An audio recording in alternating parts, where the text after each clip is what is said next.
Welcome and thank you for joining us for Grantmakers in the Arts' first webinar of 2018. I'm Eddie Torres, President and CEO of Grantmakers in the Arts. Our mission at GIA is to provide leadership and service that advances the use of philanthropic and governmental resources to support the growth of arts and culture. This webinar is the first of two research sessions focused on research on arts and culture funding. In 2 weeks, we will also hold our annual funding snapshot webinar with Raina Mukai with the Foundation Center and Ryan Stubbs with National Assembly of State Arts Agencies. I hope you will join us for that session as well. Last year, we commissioned arts philanthropy researcher Stephen Lawrence to review and reflect upon the past 25 years of arts and culture funding. The report, published in the winter 2018 edition of the GIA Reader, examined changing sources of support in the sector from the 1980s forward. In today's session, Stephen will review key findings and highlight trend data that indicate that the arts are not keeping pace with other sectors in the era following the Great Recession. Stephen Lawrence has worked with GIA on arts philanthropy research for many years, previously as the Director of Research for the Foundation Center, and more recently as an independent consultant. During his more than 2-decade tenure at the Foundation Center, Stephen led groundbreaking research on philanthropic support in many priority areas, including human rights, social justice, health policy, and more. Last year, Stephen also authored the GIA report, Recalculating the Formula for Success, Public Arts Funders and United Arts Funds Reshape Strategies for the 21st Century, which was published in the summer 2017 edition of the GIA Reader. We are glad to have him join us today, and I will be joining after his presentation to facilitate a Q&A. Before we start, a housekeeping note. Throughout the presentation, you can type questions to Stephen or myself in the rectangular text box at the bottom of your screen. We will do our best to get to all of your questions during the Q&A session. And with that, I will turn this over to Stephen. Welcome, Stephen. Great. Thank you, Eddie. And I'll just say that I'm grateful to you and to your predecessors, Janet Brown and Jim McDonald, for having had the opportunity to work on this project. As some of you may remember, and as Eddie just noted, back in 1993, we saw the publication of the first arts funding benchmark study. And so in looking at what's happened over the intervening years, I was asked to both highlight what were some of the key trends and also what this might mean in terms of what will happen for the field of arts and culture funding going forward. And a key instruction I received was to be candid about what I was seeing.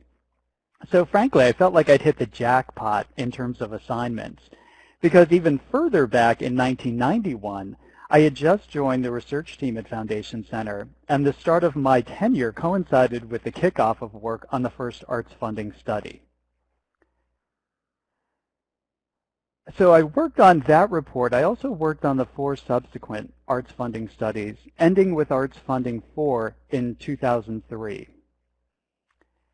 In addition, I worked on more than a dozen of the annual snapshot reports, with the first having been authored by then GIA President Ann Folk and published in 1999, and the latest, of course, having been authored by my former colleague Raina Mukai and just published last month.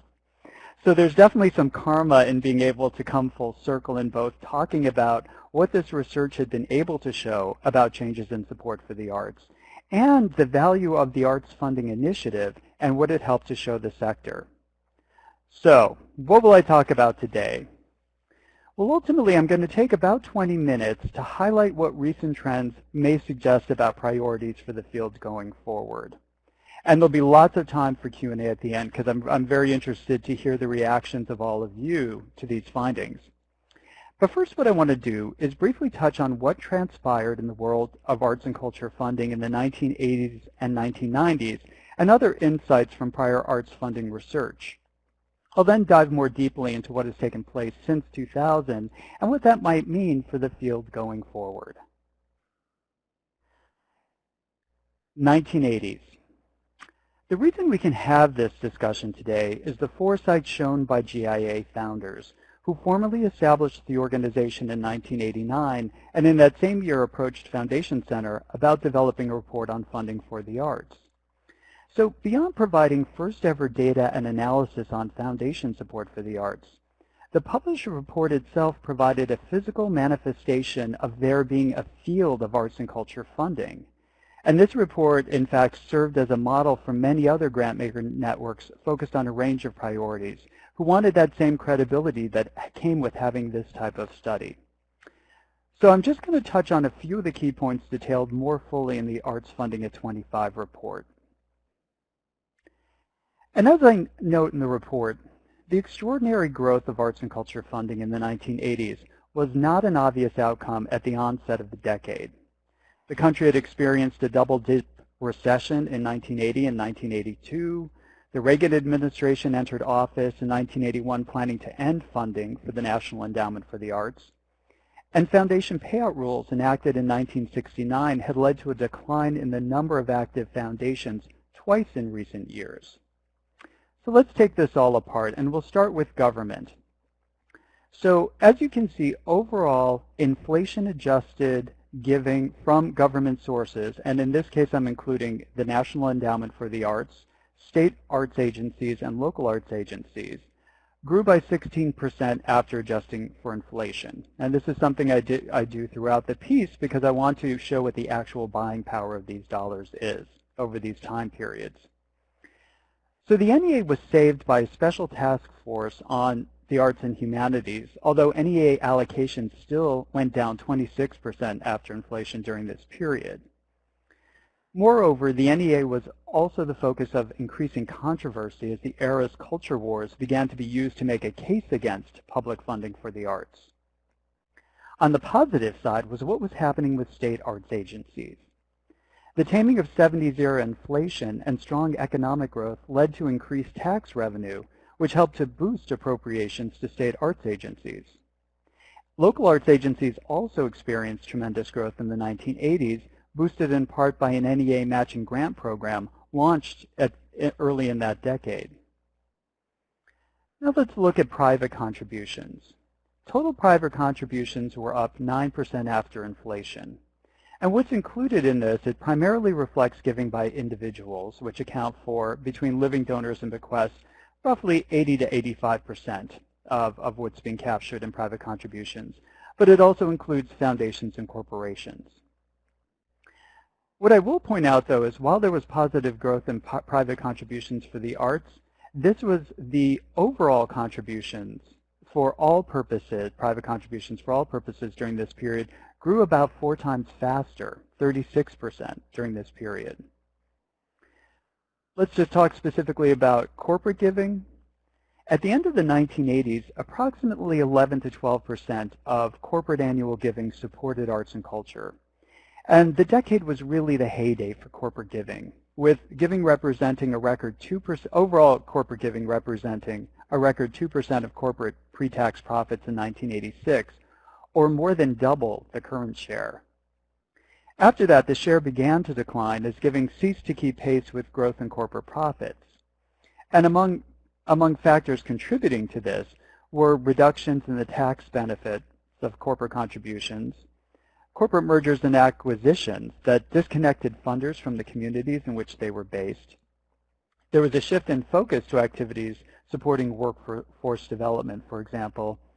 And we also saw, this is where we really started to begin to see that shift in support from corporate direct giving and corporate foundation giving to support coming through corporate marketing budgets, which isn't being captured in these figures. Let's turn to foundations.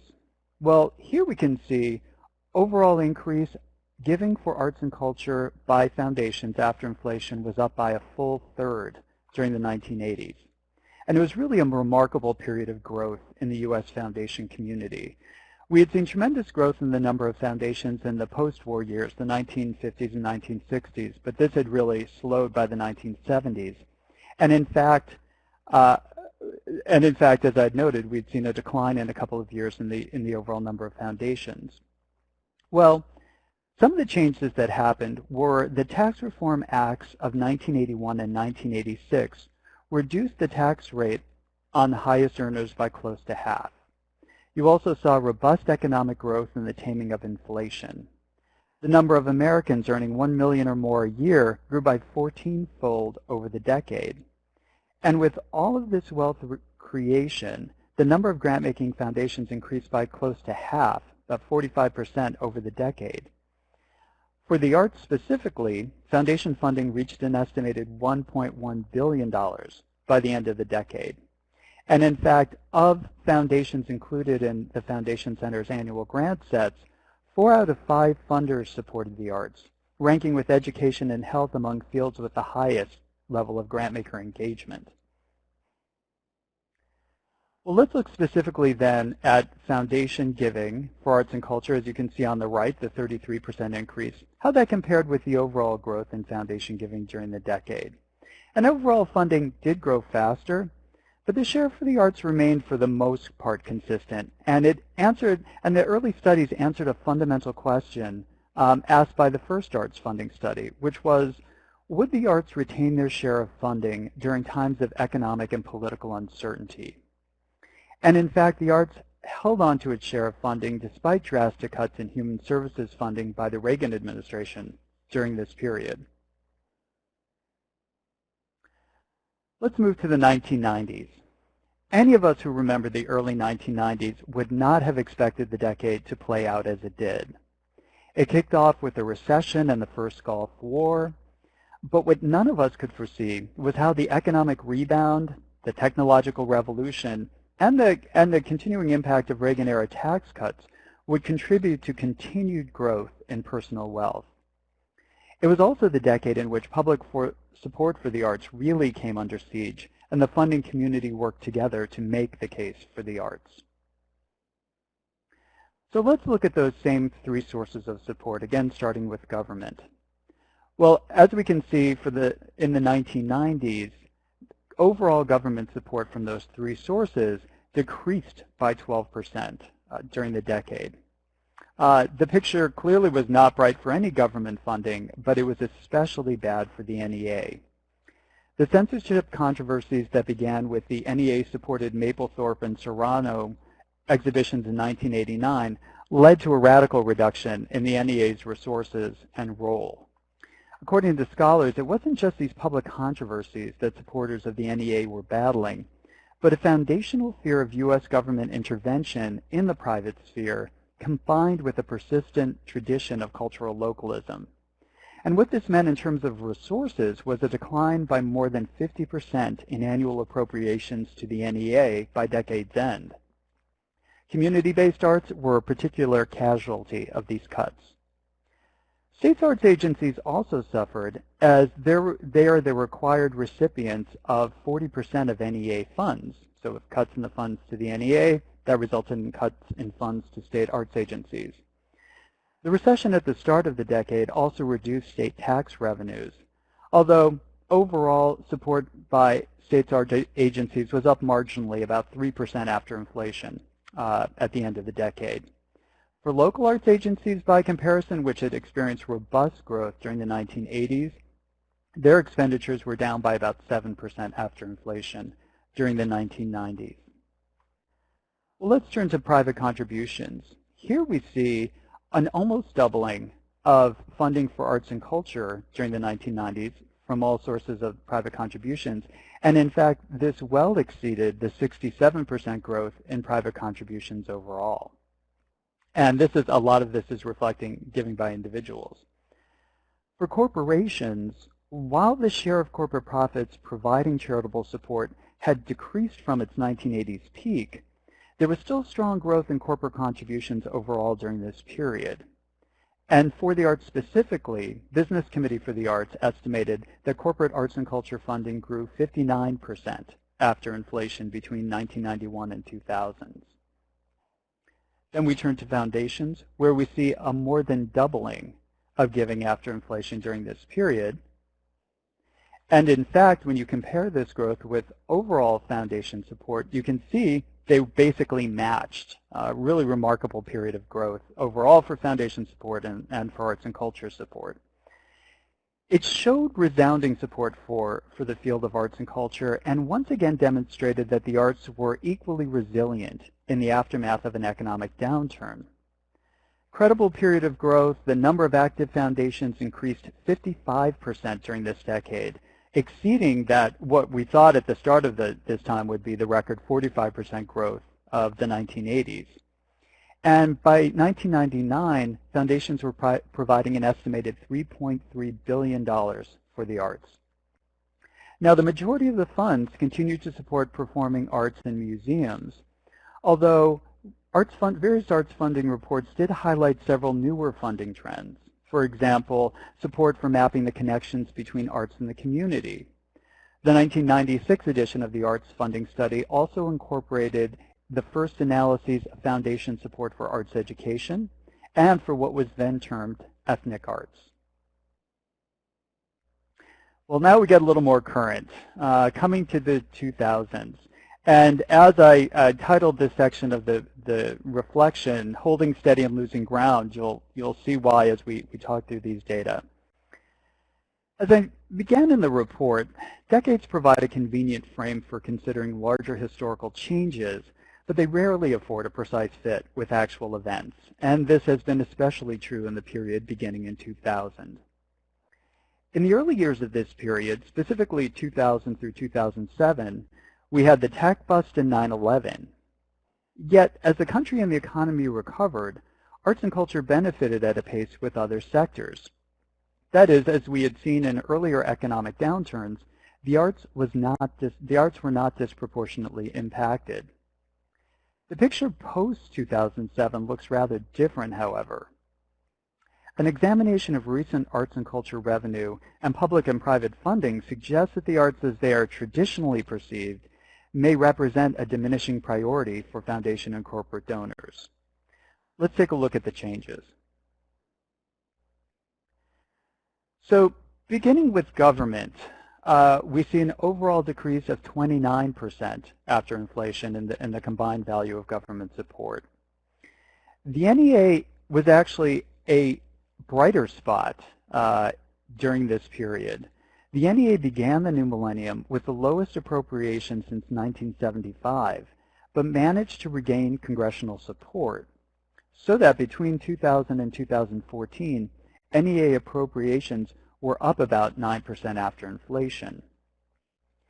In contrast, state arts agencies, which benefited from marginal positive growth in appropriations during the 1990s, experienced a decline of 43% after inflation over the course of this period.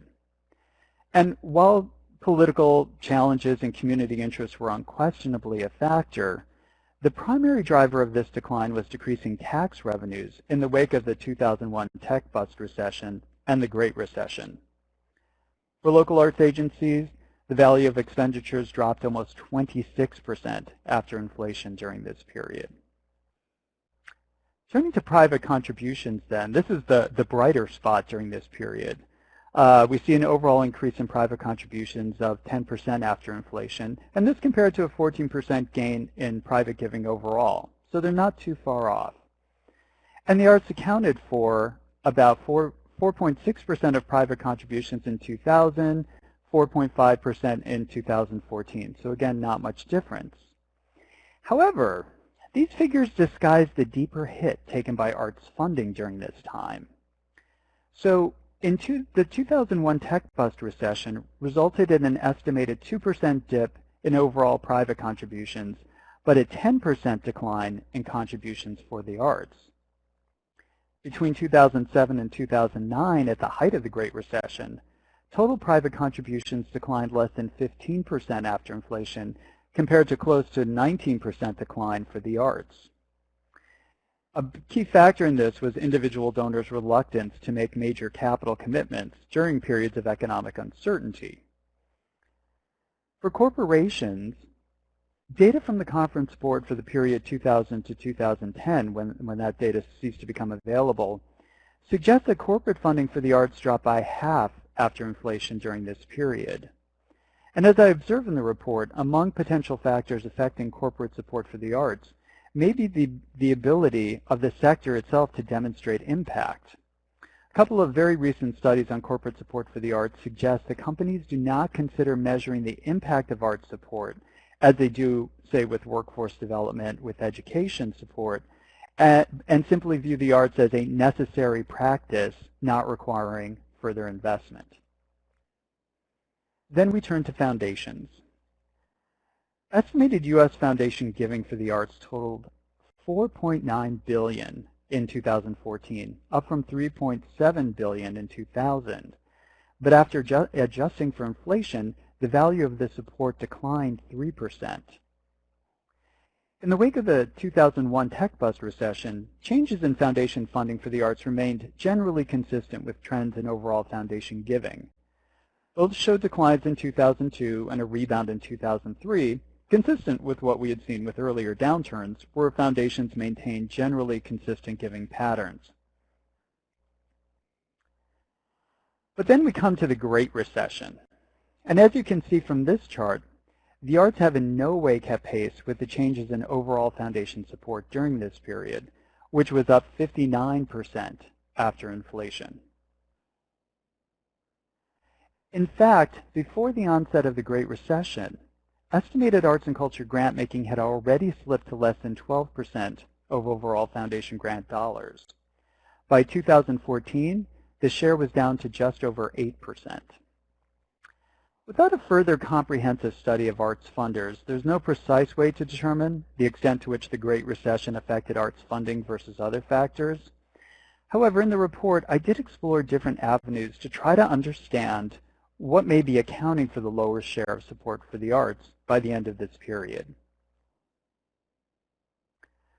First, I looked at foundations that ranked among the top 100 arts funders in 2000 to see where they ranked in 2014. And on the plus side, the vast majority of these 100 funders, 88%, 88 out of 100 of the funders, are still funding in the arts.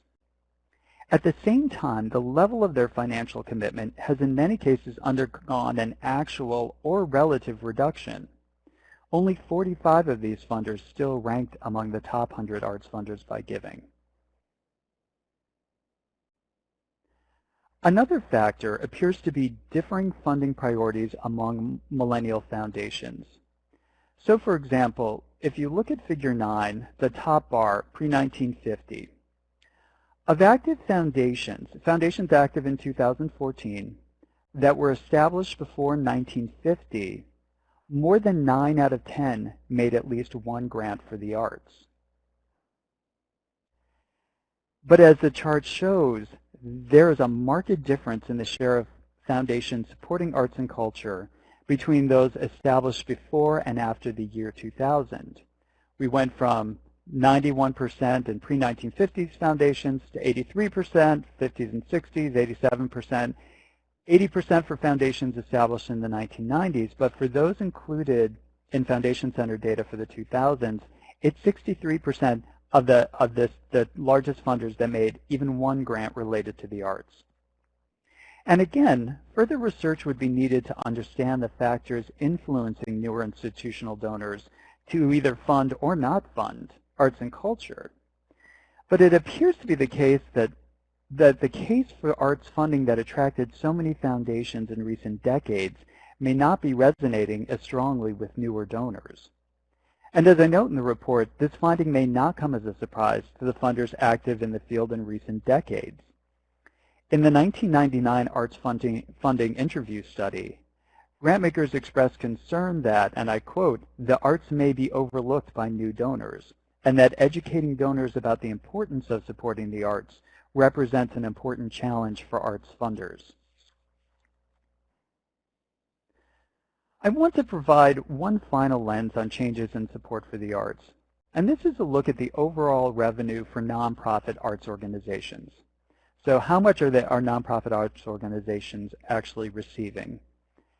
And as you can see, revenue for nonprofit arts organizations did benefit from marginal positive growth during this period, but this was nothing compared with the 58% increase in overall nonprofit revenue. As a result, nonprofit arts organizations accounted for 1.9%, less than 2% of nonprofit organization revenue in 2014, compared with 3% in 2000. In terms of sources of support, we know that foundation and corporate giving accounted for smaller shares of revenue for nonprofit arts organizations, as did earned income. On the bright side, however, where there was strong growth in revenue was in support from individuals, and particularly wealthy individuals making large capital gifts. The findings I've presented could leave those of us who care greatly about the importance of arts and culture feeling somewhat discouraged, but there are a few points we should all keep in mind. First, individual, foundation, corporate, and government contributions for the arts totaled a staggering $16 billion in 2014, and that's a very substantial sum of money available to engage society with the arts. Second, as I observe in the report, questioning the rationale for supporting arts and culture throughout the political controversies of the 1980s and 1990s and the economic tumult of the 2000s has played an essential role in creating the robust and organized arts funding community that exists today. That said, as is typical of this type of reflection, the findings suggest questions meriting further inquiry. For example, what can we learn from more recently established foundations that have or have not chosen to support the arts? What is motivating them? To what extent is arts and culture being embedded in health, education, the environment, or other sectors that may not be apparent in the aggregate data? Are funders taking a more intersectional approach to supporting the arts?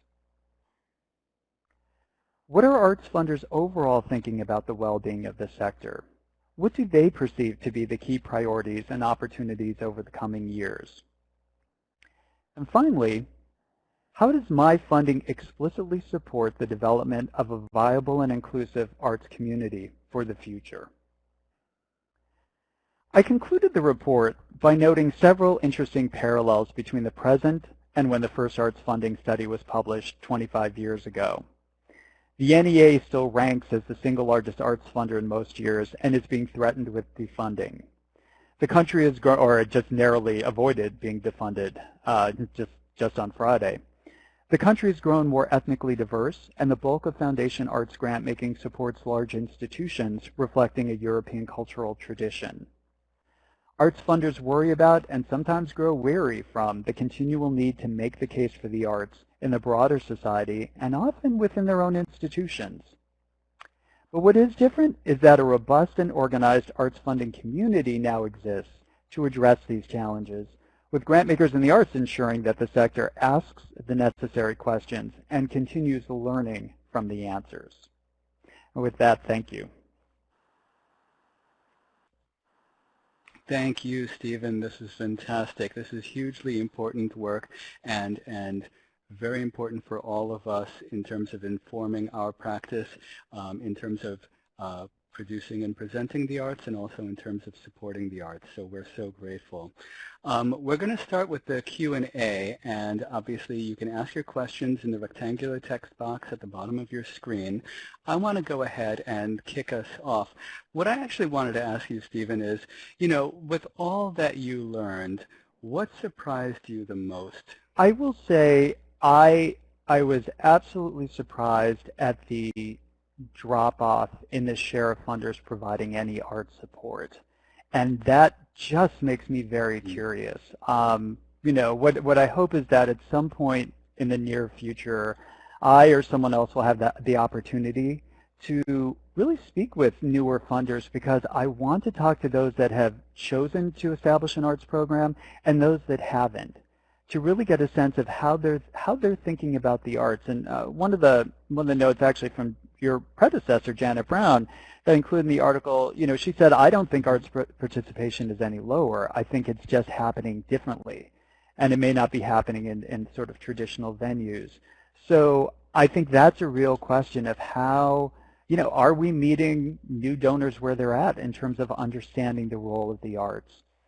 I think related to that, what also surprised me was the very strong, consistent focus on museums and performing arts, and the European legacy institutions. And not to say these institutions aren't doing a tremendous amount of work to expand their audiences, But it did make me wonder, particularly in relation to the work I had done for GIA on local arts agencies, state arts agencies, and United Arts Funds, the Recalculating the Formula for Success report, and thinking about how active they are in both reaching new communities and encouraging their longtime major cultural institutions to get out of their walls and get into communities and really connect and engage, and how much they're focused on building the arts community of the future. And it just made me, as I looked at this, I thought this could be either very discouraging or just a clarion call for action to say there are tremendous resources to help this next generation understand and engage and continue to build the arts and to have it be meaningful in everyone's life. So I think there was a fair bit that surprised me as I dove in, but it also frankly made me kind of excited for the future and for the potential for the arts funding community. Fantastic. And I actually wanted to ask you one more question before we start looking at participant questions. You know, obviously we are all delighted about the increase to the NEA and the NEH, but we're also dealing with a moment where, you know, new caps have been put on state and local taxes. And what are the implications, or what do you predict are the implications of this? Oh, you know, and I want to give credit to my friends at the Lilly School of Philanthropy at Indiana University. If you haven't had a chance, they recently released their latest Philanthropy Outlook report. This is for 2018 and 2019. And what I took away from this is in some respects, it's not the tax reform that's just happened isn't going to have an effect on foundation giving so much. We'll see what the impact is on corporate giving. I'm really kind of unclear about that myself. But in terms of individual giving, it's highly likely there will be some reduction in giving by smaller donors for all purposes with the increase in the standard deduction amount. There'll just be fewer itemizers, less incentive to give. But based on some other work I had done, where the strongest growth in individual giving has been, as I noted, has been with the very wealthy donors. And they're not going to be as impacted by this legislation or by the tax change going forward. So my guess is there'll be somewhat, there'll be a small loss, but it's probably not going to move the needle as much, I think, on arts and culture, just because such a big share of that individual giving is reflecting the very large contributions. Mm-hmm, mm-hmm. Fantastic. And I'm looking for, let's see here, change view, presenter view. There we go, good. So let me ask you, in terms of corporate contributions in private contributions, is this sort of separated out? In other words, when you're talking about private contributions, you mean that you're referring specifically to donations by individuals as opposed to the private sector across the board, right? Right. So private contributions are including giving by individuals, foundations, and corporations. And of course, and this is data that comes from Giving USA. Of course, the challenge in any of this type of work, historical work, and even contemporary work, is the varying sources, the varying criteria, trying to reconcile different numbers. So, for example, with private contributions in an ideal world, we would just look at the individual separately, but I wanted to be able to capture that corporate piece, and there's some variability there. But what I will say is, with the individual contributions, that is reflecting individuals giving directly for charitable purposes, as well as bequest giving. So what's coming through estate, and this is an estimated figure. And in many cases, we're dealing with estimated figures. So that I was also then looking at other sources that were taking over the decades that may have been surveying. For example, Business Committee for the Arts may have been surveying corporate giving programs to develop estimates of support, and Conference Board similarly, to try to be able to get a broader picture of what did the changes look like in terms of that source of giving? Mm-hmm. And let me ask you, I mean, I forget if you made reference to this in this presentation, but I know in the report itself that you do, you specifically point out that while corporate giving in the arts has gone down, the most likely source of corporate support for the arts is actually from local businesses who feel a sense of, or presumably feel a sense of stewardship over their community, whereas most corporations are increasingly merged, increasingly multinational, feel or at least evidence less of a sense of local stewardship. One, do I have that right? And two, what more can you say about that? No, I think you have that. You summarized that exactly right, and it was definitely a trend that we began to see in the 1980s, where there was the rise of mergers and acquisitions. Of course, it was such the big thing in the 1980s, and then has carried on to different degrees. But with that, there was the connection of chief executive officers of leadership to local communities was absolutely challenged that way, and the move toward multinationals with global perspective, this is going to be a factor. Now, certainly, we all know corporate social responsibility programs are talking about how do we engage our staff, and oftentimes that means working in local communities.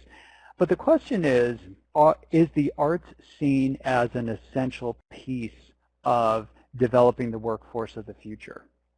And is that connection being made for corporate leadership, or is support for the arts simply seen as, well, employees like to live where there's a cultural scene, it's more attractive to our staff, but that's as far as we think about it. So I think there continues to be an opportunity for engagement and education, and making the case for how the arts contribute to cognitive development. I mean, it's not that the research already exists, but is it potentially being packaged in a way that will speak to corporate officers, and also to what extent the arts can be, I don't want to say made countable, but that the impact is being demonstrated in a way that's going to be meaningful for corporations, in the same way they can say, well, if we invest in this educational program, we've seen graduation rates go up by 10%. Or, if we're investing in workforce development, we're seeing this many more people engaged in the workforce. I don't have the answers for that, but that would be my speculation. No, that's really very interesting. Now, you also made passing reference during the presentation to what I imagine is a fairly complex issue. So pardon me for bringing up such a complex issue. But what immediately comes to mind is the issue of the arts as a funding area, but specifically as a discrete funding area that is discrete from other funding areas. Do you have any sense of the extent to which the arts are sometimes integrated into other funding areas, whether it's in a foundation or public agency, or is that something that you imagine could be researched? Do you know? No, that's a great question, and yeah, and I won't be that bad a response. I was thinking, I hope everyone's had their coffee, but if not, you can go out for coffee right after. I did, in the process of researching this piece, I did take a look at Foundation Center data, both, the estimates of overall arts and culture funding by foundations looked at the funding that had a primary focus of arts and culture. But I also did ask them to provide me with data where arts is a secondary purpose, because I wanted to see, to start to get a benchmark sense of, is there more intersectionality? Is, say, the share of funding that may have some arts component, but is not being coded as a primary arts grant, are there more of those? I didn't really see that. But it was a very cursory analysis, so I don't want to go too far into suggesting any particular trend. What I'm curious about is, I think there is very much a value in trying to take a closer look to discern where funding is happening that where it's an intersection of arts and health, or arts and other priorities. I mean, arts education has been looked at more closely, arts and education rather, but I think there's just to understand, is there more of this work? How is it being characterized? How is it taking place? And is it simply that there is more? Because there's certainly been, as I said, in 1996 there was already enough activity that there was a look at this, although it was a tiny share of overall giving, and maybe it's a bigger small share of overall giving. So, and I always wonder with any field, frankly, is there are the topics that get a lot of heat or a lot of attention, but then really being able to say, you may have an interesting number of grants going at funding at the intersection, say, of arts and health, but they may just be getting dwarfed in the data by big capital gifts to museums. So I do think I think there's some value in teasing that apart, and I think particularly in terms of where the field may need to go to continue to demonstrate its relevance and impact across society. I think that's where you really, I think that's where I feel like I see resonance among donors working in other issue areas, is when they say, oh, the arts helps us do this, arts and environment can do that. Oh, that's really interesting. And not to say that you don't want to support the core institutions and performance and on art, painting and sculpture and the various disciplines.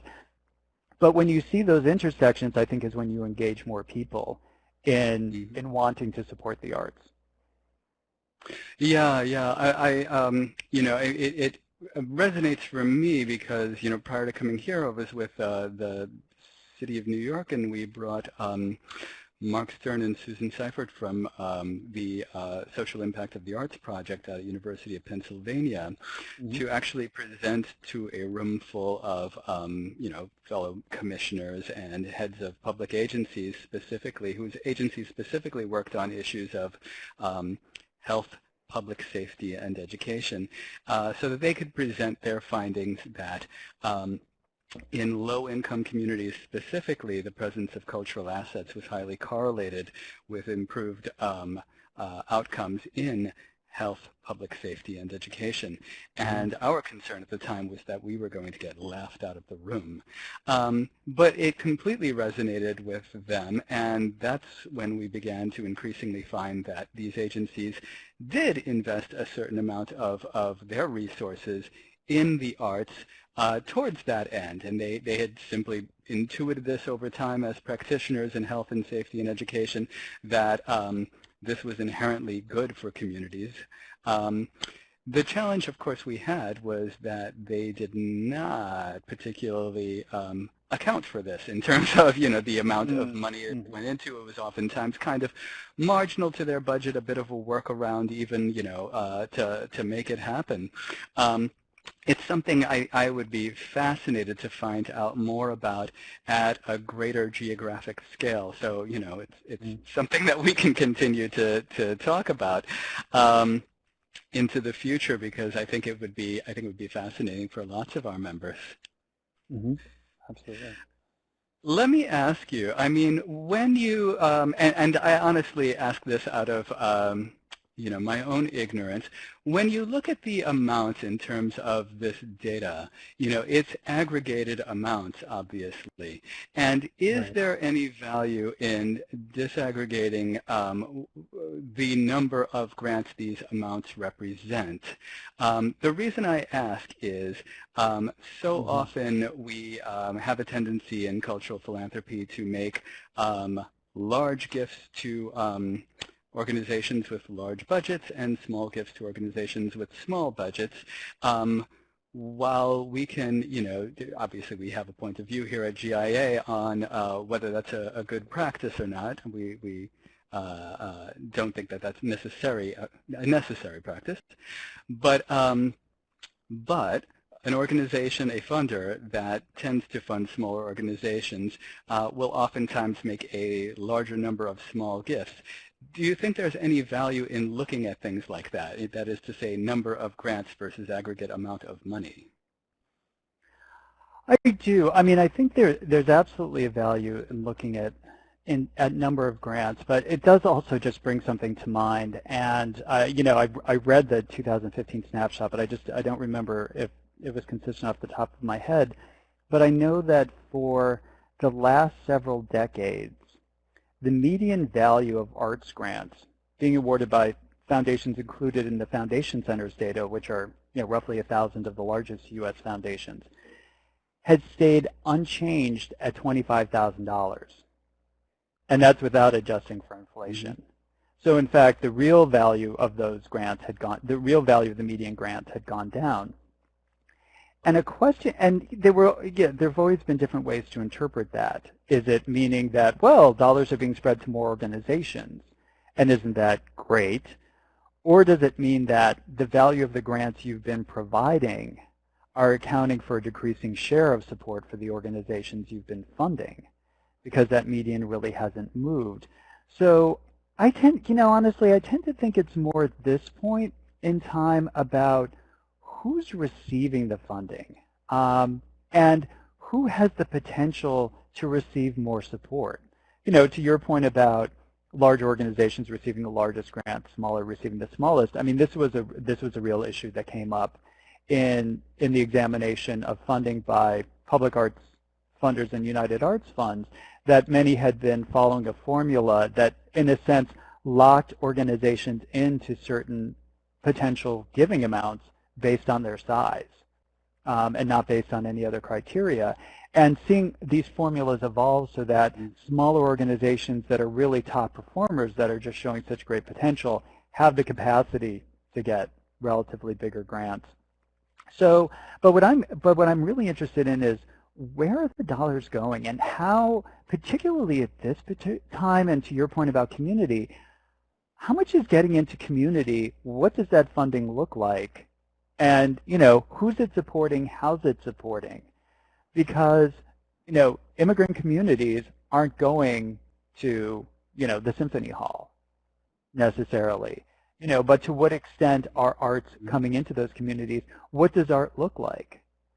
Is a cultural festival, is a foundation that says, oh, well, we don't fund cultural festivals? Well, that's in fact a great way to build engagement with the arts. And if you can connect that to institutions in the community and in the larger city, like, that's a great value you could have. So, I mean, I've sort of gone afield on your question, but I think it depends. I think it's also, I mean, we all know that funders, in terms of strategy, some say a few big grants will have the most impact. Others say plant 1,000, plant number of seeds and kind of see what blossoms. So I think both have a place, but I don't think one or the other alone is going to tell you what the story is. And in a sense, with this work, what I really wanted to provide a sense of was, what's the buying power over time of this support, but also acknowledging the fact that these are substantial resources. I mean, you can do something with $16 billion, and it's not as if any single institution is controlling that much giving, but there is tremendous potential, and particularly in terms of, I of course am so closely tied to the foundation community, for foundations who are thinking about, with all of their grant making, not only how is this supporting an interesting work or creative endeavor, but how is this helping to build arts in this community and build a sustainable arts community for the future, and always having that lens in mind. How is this grant going to connect to the larger universe of a very dynamic, changing, evolving society? Yeah. Now, let me ask you, I mean, I alluded to this question earlier, but to ask it, more directly, don't you think is it likely that state and localities will continue decreasing arts funding? Well, that's a good question. I don't know if I feel sufficiently expert on that. What I would say is, I mean, from conversations that helped to inform the work I did, the state and local arts agency funding is so very tied to the local economy. So if the economy is doing better, Sure. that support's doing better. Certainly from the conversations I had for the Recalculating the Formula for Success report, there are some great leaders of state and local arts agencies who are very engaged in how they make political leadership in their city or state aware of the value of art support and how it's helping their constituents. And those that have proactively reach out to legislators and marshal the facts to make the case are doing pretty darn well in terms of securing their support and not suffering as much during downturns. So I think there's real. So I think I'm not pessimistic about state and local arts agency support necessarily. Although there are others who could speak to this more thoughtfully than I. And let me ask you, I mean, this is obviously a huge national study and extremely longitudinal, but is it possible to do that kind of study at the local level or the state level? Oh, that's a good question. I think it's possible, but where it will get challenging is in terms of data sources, and there would have to be an investment in working with organizations like, or entities like the Lilly School of Philanthropy and others to develop custom estimates of, for example, individual and corporate giving at the state level. Because there's not necessarily a lot of that data, so I think it would be much more challenging to do, just for the reason that you would need to create some new data sources from scratch in many cases to be able to provide a comparable look. Really interesting. So let me ask you, we're sort of coming to the end of our session. Unless participants have further questions, but I also want to make sure that I give you a chance, Stephen, if there's any point that you haven't gotten to during the presentation or the question and answer session, or even any sort of larger concluding point, that I give you the opportunity to make it. Absolutely. One point I would make is really to reiterate. I hope what I've been conveying during our conversation, which is I think the future isn't necessarily about making the case for the arts or making a new case for the arts. Rather, I see it about how you're funding to ensure that art is happening in communities. That's really the crux of it right now. The other closing thought I would add is that my hope with this piece is that it will stimulate conversation, but I also hope it will serve as a resource for those coming into the field of arts funding to have access to some type of baseline understanding of the history of the field and the initiative taken by arts funders 25 years ago to build a field. Because I know for myself, while I was engaged in work on arts funding reports and examining the arts over many years, having the opportunity to look this comprehensively and go well beyond sources I had looked at in the past to sort of pull together this story, I hope you all will find it a useful synopsis of key factors that were influencing the arts, because I'm definitely a believer in understanding the history to know best how to move forward. And I hope that all of you will find it useful in that way. And again, thank you so much for the opportunity to have worked on this piece. As a researcher, I mean, this was so much fun. I had a great time working on this. Well, it was really, first of all, fascinating to talk to you, obviously, but it was a really fascinating piece of research, and I think hugely important for our field, Before we go, I want to thank Stephen for joining us and sharing this important research with the field. It provides food for thought on how we further strengthen support for artists and arts organizations in our local communities and throughout the sector. And, one of the participants asked the question how we're sharing this information with artists and with organizations and with public agencies. And I would add to that also with new funders, with those foundations who are not as bought into the arts as a priority funding area, as historic foundations are. And today's presentation has been recorded. We'll be sending you being all of you who are participating right now, we'll be sending you a link to the file and the presentation slides within the next day or two, along with a brief survey that we hope you'll take a few minutes to fill out, and your feedback is always important to us. But we're also going to share this out, through our email listserv and on our website, etc., because it is so important for us to be able to share this, one, with the people that that this information impacts, but also for those of us who are making the case for the arts and arts funding, and particularly with our public agencies, with those newer funders who aren't yet supporting the arts, or at least at the robust levels that we all want. If you'd like the opportunity to flip through the slides now, we have switched over the slide controls to you. The slides will be up for the next hour or two. I want to thank you for joining us, and enjoy the rest of the day. Take care.